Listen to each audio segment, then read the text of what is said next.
Les défis du patrimoine, c'est la 12e année consécutive que nous l'organisons.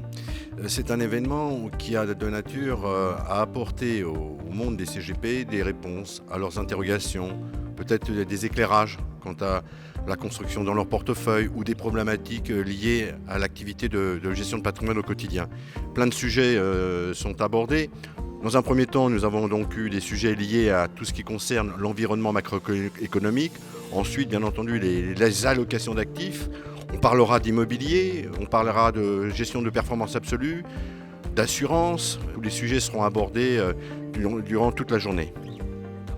Alors effectivement, il y a eu beaucoup de vigilance, notamment sur les problématiques d'inflation. On voit globalement, on est à peu près tous d'accord sur le fait qu'on est dans un phénomène désinflationniste qui est en train de se mettre en place. Évidemment, sur l'année 2023, on a encore les séquelles de 2022 avec des banques centrales dont on n'est pas encore sûr qu'elles aient terminé complètement leur politique monétaire restrictive, et on voit que à la fois les enjeux climatiques mais surtout la pression sur les prix peuvent être encore un sujet qui peut monter les taux encore un peu plus haut. Donc le vrai risque pour cette année dans cette vigilance, c'est vraiment la politique de taux d'intérêt et évidemment la capacité des entreprises à essayer de naviguer entre d'un côté réouverture de l'économie et de l'autre côté crise énergétique.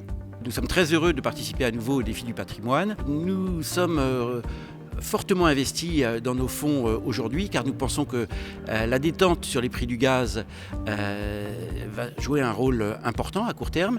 Les hausses de taux des banques centrales ont réalisé l'essentiel de leur parcours et nous pensons que l'inflation a déjà commencé à baisser.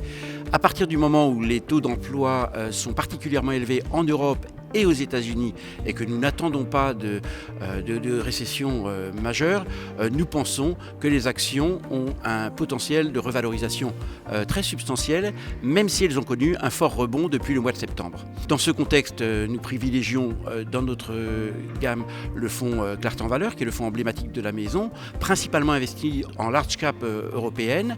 Le fonds a commencé à surperformer depuis le changement de régime fin 2021. Et nous attendons une vitesse de croisière ou un rythme de revalorisation annuel supérieur à son historique de long terme, qui est de 7,3% par an net de frais depuis 1991. On retrouve finalement notre véritable métier historique, c'est que comme nous avons des stratégies de value add et que nous sommes opérateurs immobiliers, c'est-à-dire qu'on a internalisé toute la chaîne de création de valeur dans l'immobilier chez nous, forcément on va plus que jamais optimiser nos BP sur nos stratégies quand on va acheter, c'est-à-dire qu'on va essayer d'acheter moins mais on va acheter mieux, et puis surtout on va travailler la programmation immobilière de nos opérations, c'est-à-dire qu'on va essayer d'optimiser les mètres carrés, c'est-à-dire qu'on va peut-être changer les affectations des actifs, on va accompagner cette tendance de marché pour coller au mieux à la future demande des utilisateurs. C'est quelque chose d'extrêmement important. Aujourd'hui, forcément, quand on fait du value add, on passe par des arbitrages d'actifs. Si nos actifs ne correspondent pas au futur marché locatif, on aura du mal à les louer, donc on aura forcément du mal à les revendre.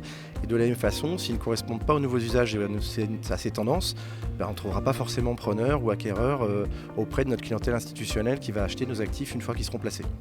Alors l'avantage quand on est jeune, c'est que finalement on constitue depuis seulement quelques années des portefeuilles, et puis comme la SCPI a le vent en poupe, en fait on a des collectes en forte croissance et très importantes, et du coup on a en fait à la fin de l'année, on aura par exemple la 2022, on a 60% du portefeuille qui a été acheté au cours de l'année. La force d'une SCPI qui est jeune, c'est qu'en fait le patrimoine est très récent, qu'il est constamment adapté aux évolutions de marché, c'est-à-dire par exemple aujourd'hui on se dit que les taux remontent un petit peu, donc on achète finalement de l'immobilier un peu moins cher avec des meilleurs rendements. Nous on sait qu'on va en bénéficier pleinement parce que notre collecte probablement de 2023 sera en progression de 50, 60, 70% pour notre SCPI principale. Et c'est ça qui nous permet en fait d'avoir à chaque fois un immobilier toujours adapté aux évolutions, toujours adapté au marché, et avoir une vision assez long terme sur la qualité de notre patrimoine et ses performances dans le temps. Donc on est très heureux parce que malgré cette période de grève aujourd'hui, nous avons beaucoup de monde à nos différentes tables rondes. Et bien entendu, on va renouveler cet événement comme nous l'avons renouvelé les autres années.